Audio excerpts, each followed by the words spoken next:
morning, everyone. I'm here to discuss with you how to make corporate innovation work, because as technologies develop, your organizations need to change and your own departments need to change. And technology is opening up new possibilities. You've already heard about the large language models, maybe no-code, low-code solutions, enabling you to find and access data in a completely new way.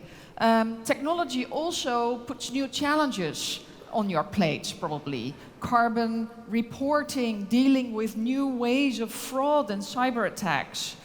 And technology enables all of this and also helps you to address all of these. So there's a positive side of it and there's a negative side to it.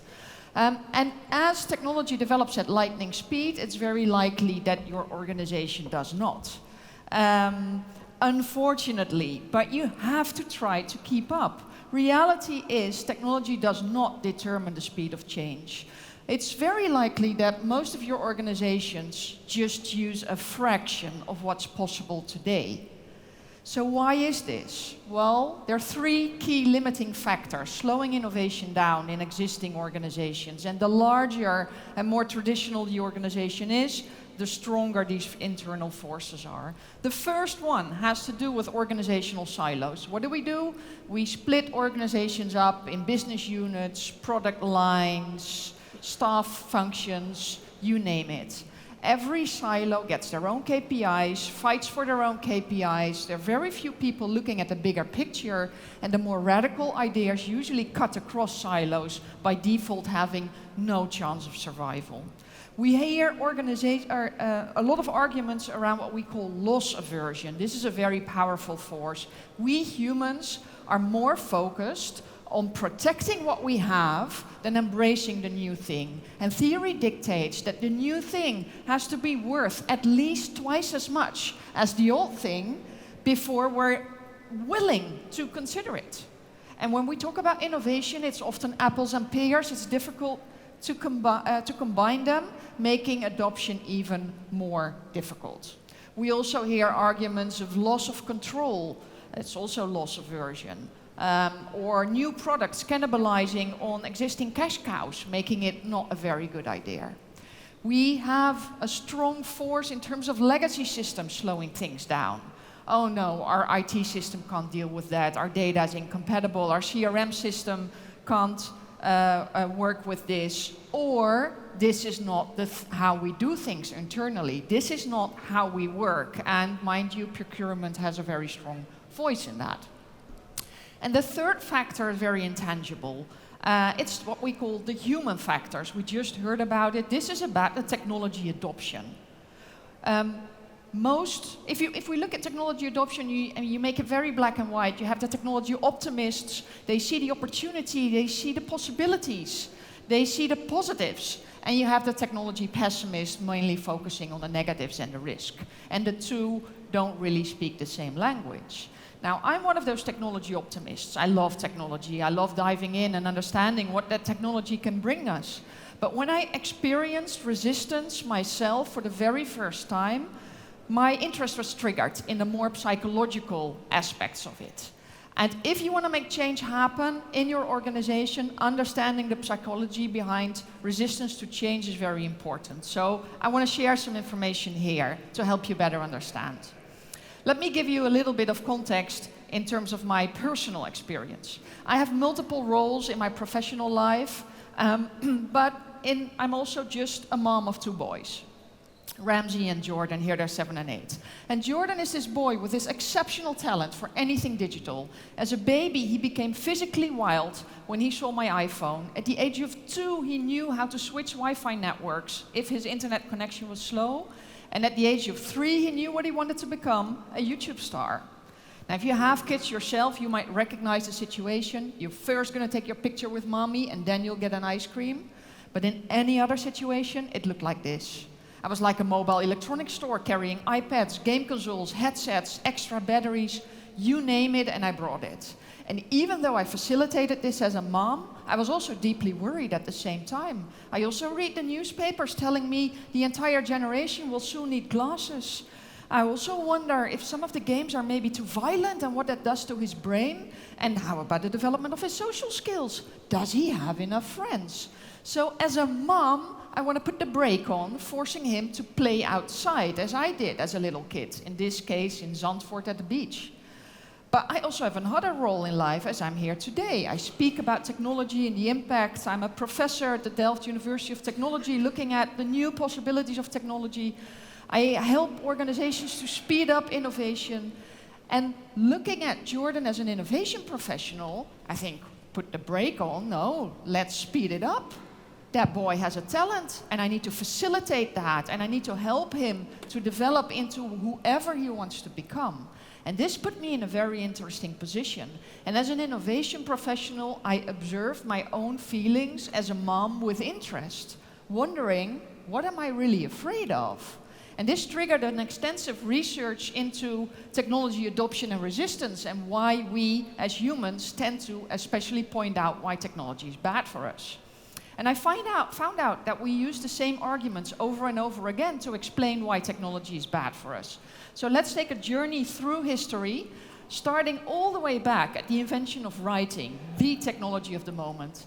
And the Greek philosophers argued that writing would be really bad for our brains, because if you would write everything down, you don't have to remember things. It would put a forgetfulness in people's minds, and it would make our knowledge less deep, more superficial. Fast forward to the 16th century, information overload. It wasn't about the internet, it was about the printing press. There would be way too many books. Our brains would not be able to deal with it. The upper classes would lose control over which information was spread through society, and it would make our knowledge more superficial because everybody could go back to the book instead of knowing the stuff so well you can explain it to somebody else. Books became a success. At some point in time, newspapers arrived. And they would put people in social isolation because news was a social process. People came physically together in the news pit to hear about the news and discuss it amongst each other. But with a newspaper, people would be by themselves in their homes reading about the news. Bad for the development of your social skills, bad for integration in society. When reading and writing had become essential to function in society, we saw schools pop up. And parents violently opposed it, because it would be too much stress on the brains of the children. Today we would call it a burnout. But it would also be really, really bad for their health to lock them up in classrooms all day. The phone, at the time wired, would be an invasion of our privacy. The TV generation would never learn how to read or write. And when the internet arrived, we saw the most bizarre headlines. The internet was supposed to be bad for everything. Now, there was one technology pessimist called Mr. Carr. He wrote books about how bad the internet would be for us. And one of his articles went viral saying, "Is Google making us stupid?" Arguing that if we can find anything on Google, we don't have to learn and we don't have to remember. And it would make our knowledge very superficial, also because we would jump from article to article to article without any interest in reading longer pieces. Now, the interesting thing is that some of the arguments might be true, but why is it that as a society or as people we tend to put the spotlight on the possible negative effects of technology and not on that same technology's benefits? There are a couple of underlying reasons. I'll share one today that's very powerful, and it has to do with our frame of reference. And we'll take Lego as an example.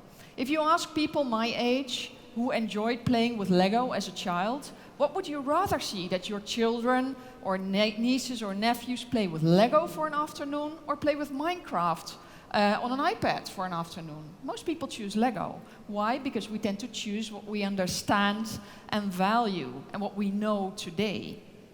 Most people don't really know what Minecraft is. Essentially, it's a digital Lego. You can mine all sorts of materials and then build, craft any object you like.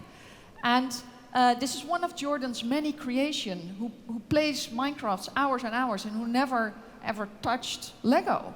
And if you make a rational comparison, Minecraft comes out really well. Nevertheless, people stick to their preference for Lego because we tend to choose what we like, understand, and have good memories of, and what we're used to. And if you didn't grow up with digital games, you're often prejudiced. It's bad for your eyes, it's bad for your brain, and worst of all, you can get addicted, and that will put you in social isolation. Now, Stephen Johnson came up with a brilliant thought experiment saying, what if books were invented after video games? So try to imagine for a moment, there are no books, you do not read, no books, no newspapers, nothing. But you do play video games on your smartphone every day, and it's the normal thing to do because everybody around you does it. And books are invented, and kids love them, and they start reading like crazy. What would we say? Chances are we would say, yeah, that's bad for your brain, because a game is a rich multimedia experience triggering all parts of your brain, and a book are simply words on a page. It's bad for creativity and personal development, because in a game you learn how to explore and you learn about leadership, and in a book there's no other option of following the plot. And last but not least, it will put you in social isolation, because a game you play with others, no matter where they are, but with a book, a kid would be by themselves in their room for hours and hours in their own bubble. And this perfectly explains how your frame of reference completely defines what you see. And unfortunately for many of us, there seems to be a relationship with age. And Douglas Adams summarized this in a very interesting way, saying, well, everything that was there when you were born, nothing new. That's how the world works. Anything invented between 15 and 35 is new and exciting, and you can probably get a career out of it. Anything invented after 35 is against the natural order of things. And, you know, it's not that black and white, but there is a logic to it. If I look at electric cars, I get very enthusiastic. I think it's a beautiful piece of technology. My kids shrug their shoulders and go like, yeah, some cars have a power plug and others don't, because that's what their world looks like. So what happens, our frame of reference shapes our attitude towards new technologies. And our frame of reference is built by experiences in the past. And what do designers do in reality to make things more easy to understand, to more easy to embrace? They try to link to that old world, that old frame of reference. The first car actually looked like a carriage without a horse. And it took a really long time for this Mercedes to evolve into this Mercedes, the archetype car as we know it today. Now, this is a car we trust, nothing special. Then the electric cars arrived. You could shape it in such a way that you stress that it's different and innovative. But what did Tesla do when they launched their Model S? They made it look like this. The thing has a grille, even though it doesn't need air to cool the electric motor. But because it has a grille, it has a face, and it feels like a normal car. And we tend to forget about all the new technologies inside. And only when the larger public embraced technology as a brand, they tweaked their designs, and in their latest model, the grille has completely vanished. I think they thought this through very well, how to speed up adoption, how to make it easy for people. And remind you, they made a change in a market that was very traditional. In 2011, everybody still thought that electric cars were a no-go. And just 8 years later, we've all embraced it as the only possible future, and every manufacturer is being compared to Tesla, who's way ahead of the pack. And we see this over and over again. It's not the market leaders that make radical change happen, it's new entrants. I call them game changers. And essentially, they're tech companies that happen to be in automotive, construction, finance, you name it. And they're new organizations with a different frame of reference that are not hindered by organizational silos because they're small and flexible. They have no legacy systems because they can build their IT up from the ground, and they have very little human resistance because making change happen is part of their purpose. They want to make change happen, and they attract employees that want to contribute to that. And that's what makes startups and scale-ups in their DNA a very different type of organization. Now, I do realize that most of you are not do not have the opportunity to actually work at one of those game changers. You work at a more traditional organization. Does that mean that your future is very dark? No, not necessarily. Not if you innovate in the right way and make change happen, but you have to make an effort. And I think one of the companies who did quite well, if we stay in the car space, is Volvo. Some of you might have heard something in the first keynote already. So Volvo was a traditional car company, only very innovative on safety. That's it. They did a brand research. They found out that potential customers didn't really see them on the same level as Daimler or BMW, even though they thought they were. So they needed an edge. They needed to reposition themselves. And the CEO at the time chose sustainability. So the first thing he did was said, we're going to sort of phase out diesel. Huge resistance because it was one of their cash cows, right? But he was persistent and he kept on repeating it, and they phased out diesel. At the same time, they saw what Tesla was doing. And that's when they realized, well, if the future is going to be electric, we'd better embrace it. We are going to be the first major car brand migrating their entire portfolio to electric. And mind you, this is a huge shift for a traditional organization. In 2019, all new models moving forward had to have an electric motor, meaning mostly hybrid. 2025, 50% hybrid, 50% full electric. 2030, 100% electric. So how did they do this? Well, they deployed 3 different innovation strategies in parallel. The first one is working with startups. You have to realize that it's almost impossible to change from the inside out and become a very innovative company quickly. You have to harness the innovation power from companies in the outside. So what did they do? They started a startup accelerator together with 6 other corporates in Gothenburg in Sweden. And startups could go through a 3-month process, making sure that Volvo was on top of what was happening and being able to cherry pick which startups they would like to work with, become a launching customer, or even acquire. They also work with startups in a different way, which is also something we see more and more companies do, is starting their own investment fund. The tech fund, the Volvo Tech Fund. One of their big investments was made in StoreDot last year, doing super fast charging, so allowing you to get 160 kilometers in only 5 minutes. Very important, as a major brand, you want to move to electrified car portfolio. Besides working with startups, they also needed to change from the inside out, and that's what the morning presentation also referred to. So we often call this sort of the agile transformation, digital transformation, whatever you want to call it. But it is all about reinventing yourself, and that is a major endeavor. Volvo invested over 150,000 man-hours in pure training on agile working. It's a huge investment. But it did work out for them. So in 2020, they launched their first full electric car, the XC40. Mind you, 8 years after the Model S. They were late to the party, but it was a good start. A year later, their second electric model. But they also realized that the more radical innovation just doesn't have a chance of survival within the traditional corporate. So what do? For the more radical innovation, they build new companies. They did that with Lynk & Co, which is basically a business model innovation, not selling cars, but giving out subscriptions that customers can cancel every month, allowing people also to share their cars with the Lynk & Co community, recuperating some of their monthly costs. They also did it with Polestar. New brands, autonomous teams outside of the organization, but technically they use the same technical platform as the other cars. So this also means that their supply chains are intertwined, right? Even though it is a separate car, a separate company, it's not completely separate in the back end.